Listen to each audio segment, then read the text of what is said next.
Hello everyone, आप सभी का स्वागत है एक और नई वीडियो में। आप थंबनेल देखकर तो समझ ही गए होंगे कि आज हम इस कोड सेट की ड्राफ्टिंग, कटिंग और स्टिचिंग सीखने वाले हैं। इस कोड सेट की सबसे खास बात है इसका फ्लेयर, और इसीलिए इस वीडियो में हम खास तौर पर सीखेंगे कि टॉप में इतना फ्लेयर लाने के लिए किस तरह से कटिंग करनी होती है। आइए शुरू करते हैं, और शुरुआत हम टॉप की कटिंग से करेंगे। हम टॉप का साइज एस रख रहे हैं। मार्किंग करने से पहले हम आपको नाप करके दिखा रहे हैं कि हमने टॉप के लिए कितना कपड़ा लिया है।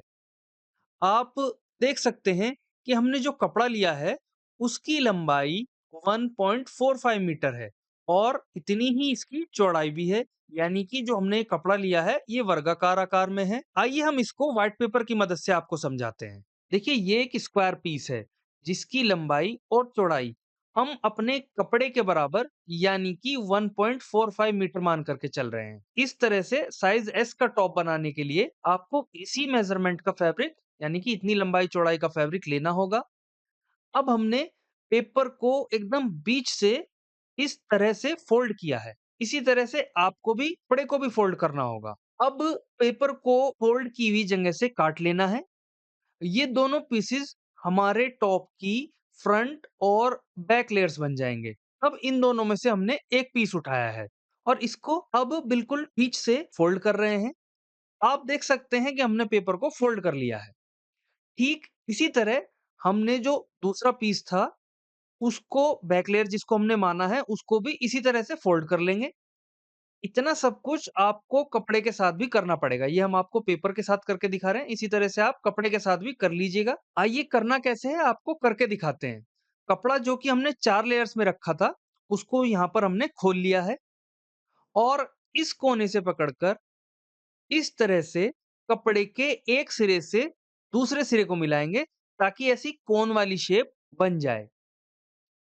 जिस तरह से हमने कागज को कट किया था, ठीक उसी तरह से कपड़े को भी कट कर लेंगे, और ऐसा होता हुआ आप अपनी स्क्रीन पर देख भी पा रहे होंगे।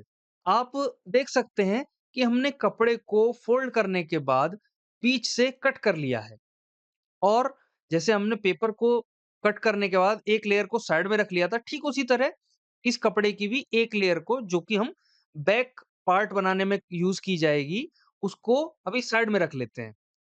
जबकि जो फ्रंट लेयर है उसको हमने लिया है और उसको एक बार फिर से फोल्ड कर रहे हैं।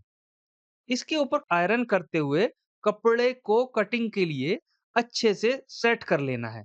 अब हम आगे की कार्रवाई के लिए इस लाइन को सेंटर लाइन मान करके चलेंगे। हमने 7.5 इंच नाप कर पहला निशान सेंटर लाइन से इतनी दूर यहाँ पर लगाया है, और लगे हाथ उससे होते हुए एक लाइन भी ड्रॉ कर ली है।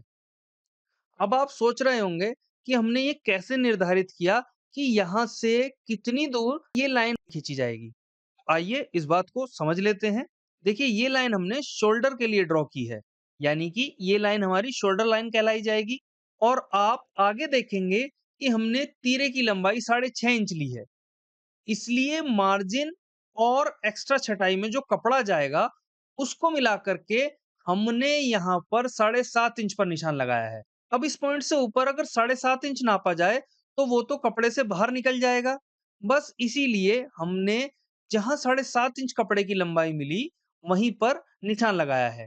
आप भी अपने तीरे की लंबाई के हिसाब से दूरी लेकर निशान लगा लीजिएगा। इसके बाद शोल्डर लाइन, यानी कि यहाँ से 6.5 इंच दूर चेस्ट लाइन, 28 इंच दूर टॉप की कुल लंबाई, जबकि मार्जिन के साथ 30 इंच पर निशान लगाया है। आइए अब इन सभी पॉइंट से होते हुए आगे की मार्किंग के लिए सीधी लाइंस ड्रॉ कर लेते हैं। अब चेस्ट साइज 38 के लिए चेस्ट लाइन पर 9.5 इंच दूर निशान लगा रहे हैं। क्योंकि ये जो कपड़ा है ये हमने डबल लेयर में रखा है, तो 9.5 का दोगुना हो जाएगा 19, और इसी तरह से पिछली परत का भी 19 इंच मिला करके कुल 38 इंच हो जाएगा। अब आप यहाँ पर देख पा रहे होंगे कि हमने इससे आगे 1 इंच का मार्जिन भी लिया है। और जैसा कि हमने आपको पहले भी बताया था कि तीरे की लंबाई हम 6.5 इंच लेंगे, तो उतनी ही दूरी नापकर हम यहाँ शोल्डर लाइन पर भी एक निशान लगा रहे हैं। अब आर्म होल की गोलाई के लिए हमने 6.5 इंच की दूरी लेकर चेस्ट लाइन पर भी एक निशान लगाया है। इन दोनों पॉइंट्स को आपस में एक स्केल की मदद से मिला लेंगे। फिर इस लाइन से 1 इंच अंदर चेस्ट लाइन पर एक निशान लगाएंगे और इससे होते हुए इस तरह की एक तिरछी लाइन ड्रॉ कर लेंगे। अब रेफरेंस के लिए एक छोटी लाइन खींचकर इस लाइन के लगभग बीचों बीच से इस तरह से आर्म होल की गोलाई देना शुरू करते हुए उसे इस पॉइंट तक मिला लेना है। अब आगे बढ़ते हैं और शोल्डर लाइन से 14 इंच दूर एक निशान वेस्ट लाइन के लिए लगाने के साथ ही उससे होते हुए एक सीधी लाइन ड्रॉ कर लेंगे। अब चेस्ट लाइन पर जो मार्जिन को मिलाकर के 10.5 इंच की दूरी नापी थी, उतनी ही दूरी लेकर वेस्ट लाइन पर भी हम लोगों ने निशान लगा लिया है। इतना करने के बाद आइए शोल्डर लाइन से एक्स्ट्रा कपड़े की कटिंग करना शुरू करते हैं। इसके बाद हम कटिंग को आगे बढ़ाते हुए आर्म होल से भी एक्स्ट्रा कपड़े को काट करके अलग कर रहे हैं। अब हम शेप स्केल का प्रयोग इसलिए करने जा रहे हैं क्योंकि हमें टॉप के बॉटम में यहाँ पर इस तरह से कपड़े को गोलाई देनी है। टॉप की लेंथ और मार्जिन वाले दोनों ही पॉइंट्स को गोलाई देने के बाद अब क्योंकि हमें इस साइड से भी एक्स्ट्रा कपड़े को हटाना है, इसलिए जहां तक हमने चेस्ट लाइन और शोल्डर लाइन पर मार्किंग की थी, वहां पर शेप स्केल की हेल्प से इस तरह से लाइन ड्रॉ करते हुए बॉटम तक मिला लेना है। अब आप देख सकते हैं कि जो लाइन हमने ड्रॉ की थी, उससे होते हुए हम एक्स्ट्रा कपड़े की कटिंग कर रहे हैं। इसके बाद हमने शेप स्केल लेकर अपनी इन दोनों लाइंस को भी आगे तक बढ़ा लिया है और इसके बाद मार्जिन वाली लाइन से आगे जो भी एक्स्ट्रा कपड़ा है उसको भी काट कर हटा लेना है। टॉप के सामने वाले हिस्से की कटिंग हमने लगभग पूरी कर ली है। अब इस कपड़े को इस तरह से फोल्ड करेंगे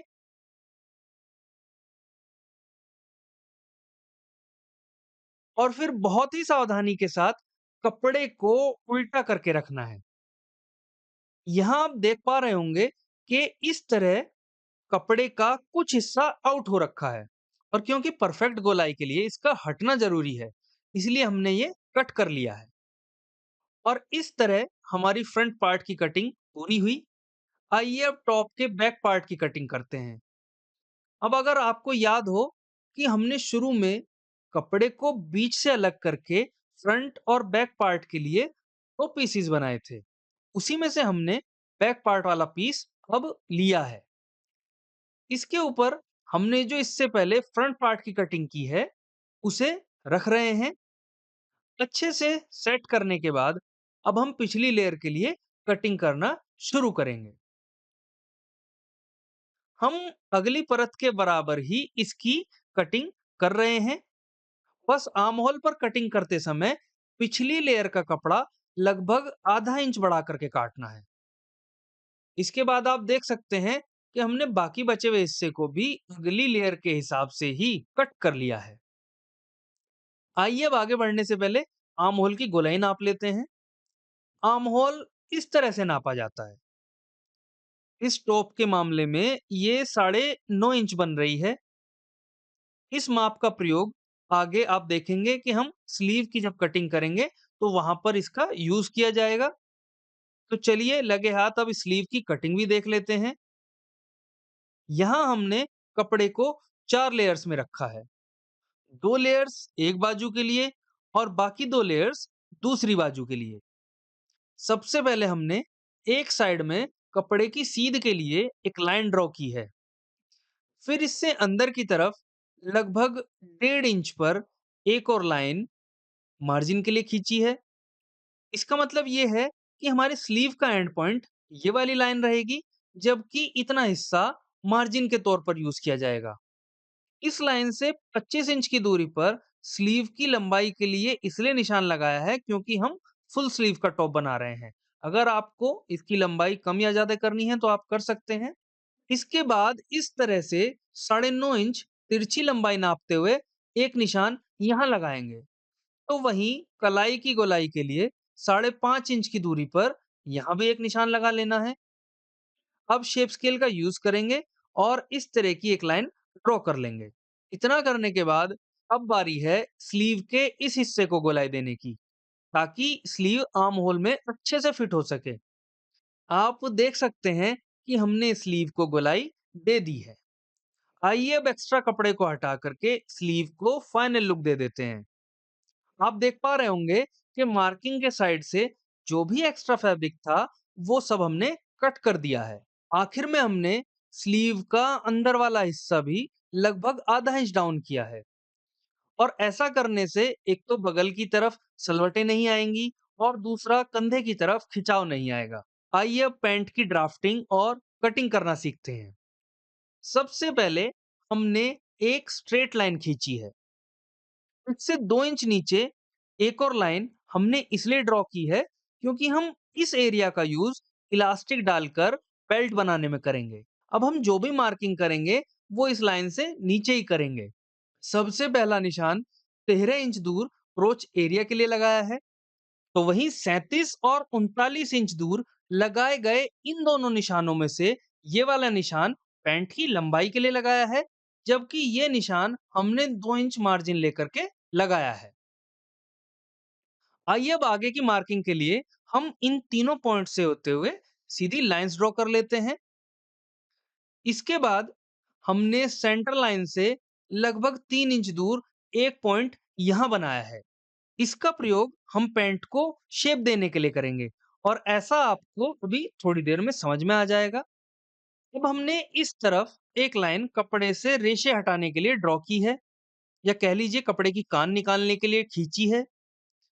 यहाँ हमने 13 इंच की दूरी थाइज की गोलाई के लिए ली है।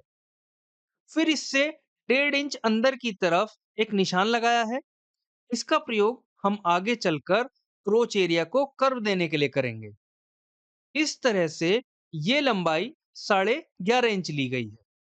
अब इतनी ही दूरी लेकर एक निशान यहाँ पर भी लगा लेना है और फिर इन दोनों ही पॉइंट्स को आपस में मिलाते हुए एक सीधी लाइन इस तरह से ड्रॉ कर लेंगे। इसके बाद हमने मोरी, जिसको इंग्लिश में हेम बोला जाता है, उसकी गोलाई के लिए 7 इंच पर निशान लगाया है।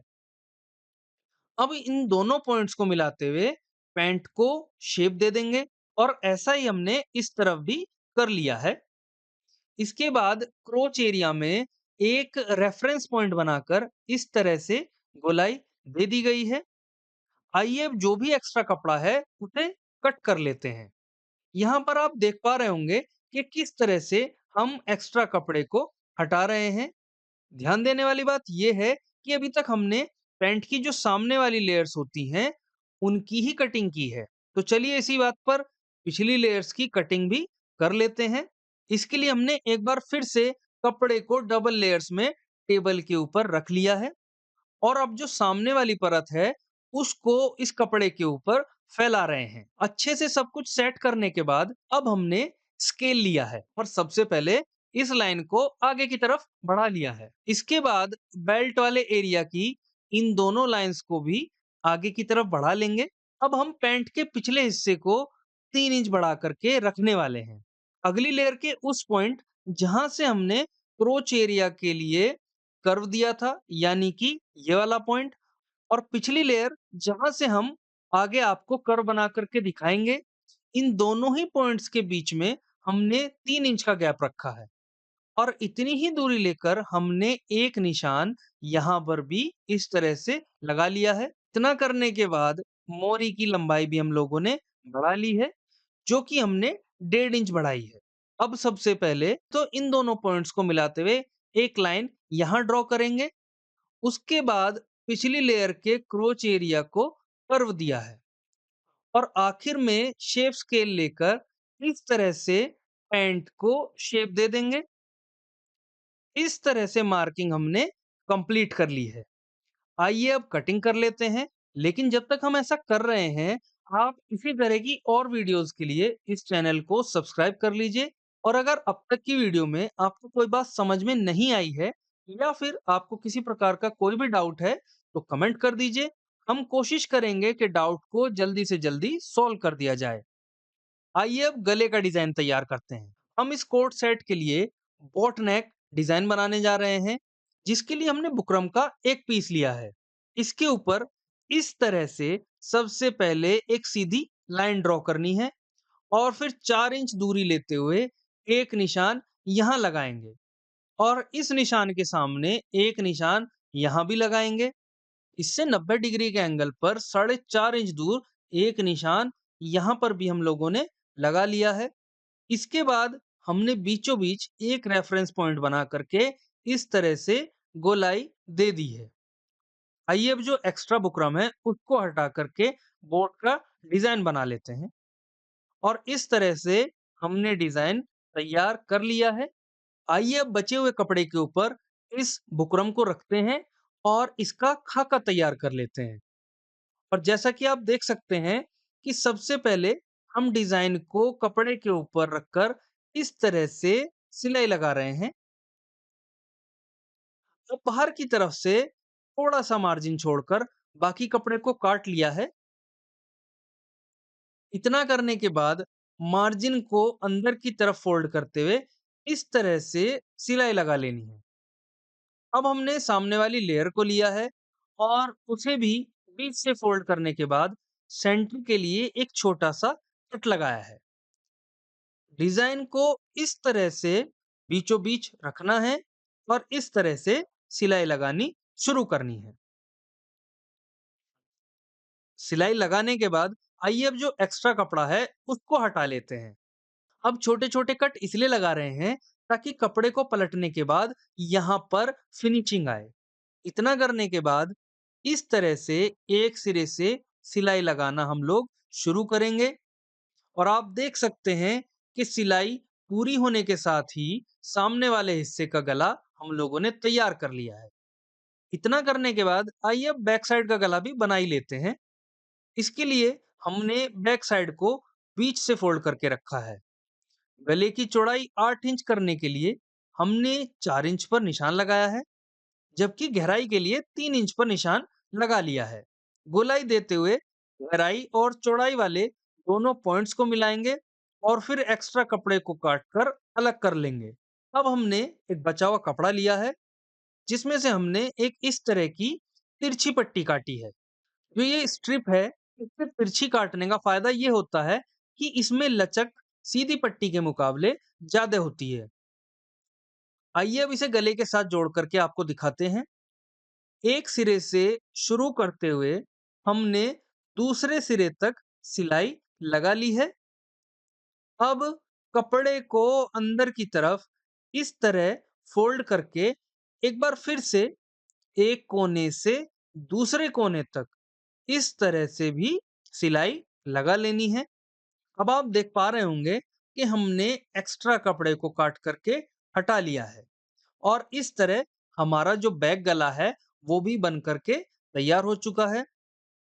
आइए अब तैयार हो चुकी दोनों ही लेयर्स को आपस में जोड़ लेते हैं और इसकी शुरुआत हम हमेशा की तरह शोल्डर्स को ज्वाइन करने से कर रहे हैं। हमने इन दोनों लेयर्स को इस तरह रखा है ताकि इन दोनों ही लेयर्स की उल्टी साइड एक दूसरे की ओर रहे। तो कंधों पर सिलाई लगा रहे हैं और आप देख सकते हैं कि हमने एक शोल्डर पर सिलाई लगा करके जोड़ लिया है। ऐसा ही हम दूसरे शोल्डर के साथ भी करेंगे। इतना करने के बाद दोनों ही लेयर्स को कुछ इस तरह से पलट लेना है और दोनों ही शोल्डर पर एक-एक करके इस तरह से भी सिलाई लगा लेंगे। इस तरह से हमारे शोल्डर एकदम तैयार हैं। आइए अब स्लीव्स को तैयार करते हैं। सबसे पहले हम स्लीव के कलाई वाले सिरे पर जो मार्जिन लिया है उसको फोल्ड करके सिलाई लगा रहे हैं। इसके बाद ऐसा ही काम हम दूसरी स्लीव के साथ भी कर लेंगे। अब हमने टॉप का वो हिस्सा लिया है जो कि अभी-अभी आपको तैयार करके हमने दिखाया था। यहाँ हम स्लीव को आर्म होल के साथ जोड़कर आपको दिखा रहे हैं।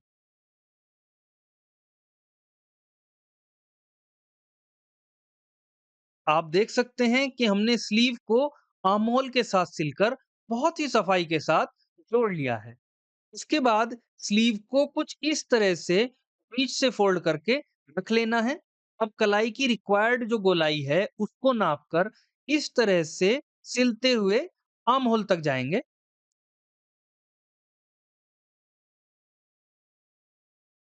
और फिर टॉप के आखिरी सिरे तक हम लोगों ने सिलाई लगा लेनी है। ऐसा ही हम दूसरी साइड के साथ भी कर लेंगे। अब आखिर में टॉप का जो ये वाला हिस्सा है, यहाँ भी आप अपनी ज़रूरत के हिसाब से अंदर की तरफ फ़ोल्ड करते हुए इस तरह से सिलाई लगा लेंगे, तो हमारा टॉप पहने जाने के लिए एकदम तैयार है। आइए अब पैंट की सिलाई और समझ लेते हैं। सबसे पहले हम क्रोच एरिया से सिलाई लगाना शुरू कर रहे हैं और बेल्ट तक सिलाई लगा लेंगे। यहाँ हमने पैंट की सामने वाली दोनों लेयर्स को आपस में सिला है। अब सेम यही काम हम पिछली दोनों लेयर्स के साथ भी करने जा रहे हैं। आप देख सकते हैं कि इस तरह से हमने पैंट के फ्रंट और बैक पार्ट को तैयार कर लिया है। इतना करने के बाद अब फ्रंट और बैक लेयर्स को एक दूसरे की तरफ उलट करके रख लेना है और जो पॉकेट वाली साइड होती है, वहां पर बेल्ट से नीचे मोहरी की तरफ सिलाई लगा लेंगे। इसके बाद ऐसा ही हम दूसरी साइड के साथ भी कर लेंगे। आइए अब इलास्टिक लगाना सीखते हैं। हमने इलास्टिक की लंबाई 23 इंच नापी है और वो इसलिए क्योंकि आम तौर पर इलास्टिक कमर की गोलाई के मुकाबले लगभग 4 से 5 इंच कम रखी जाती है। बाकी इलास्टिक की क्वालिटी पर भी निर्भर करता है। यहाँ हमने सिलाई लगाकर इलास्टिक को आपस में जोड़ लिया है और अब इसे पैंट के साथ सिलना शुरू कर रहे हैं। इस तरह से आप भी इलास्टिक को अपनी जरूरत के हिसाब से नापकर बेल्ट के लिए छोड़ी गई जगह में रखते हुए सिलाई लगा सकते हैं। यहाँ हम इलास्टिक के बीचों बीच इसलिए सिलाई लगा रहे हैं ताकि इलास्टिक इधर उधर न जाए। अब हमने मोरी में जो मार्जिन छोड़ा था उसे अंदर की तरफ फोल्ड करके सिलाई लगा रहे हैं और ऐसा ही हम दूसरी मोरी के साथ भी कर लेंगे। अब पैंट के अंदर वाले हिस्से में जरूरत के हिसाब से नापकर सिलाई लगाना शुरू कर रहे हैं और आसन तक सिलाई लगाकर दूसरी मोहरी तक सिलाई लगा लेंगे, तो पैंट भी पहने जाने के लिए एकदम तैयार हो जाएगी। और आज की वीडियो यहीं समाप्त होती है। यहाँ तक बने रहने के लिए आपका बहुत बहुत धन्यवाद।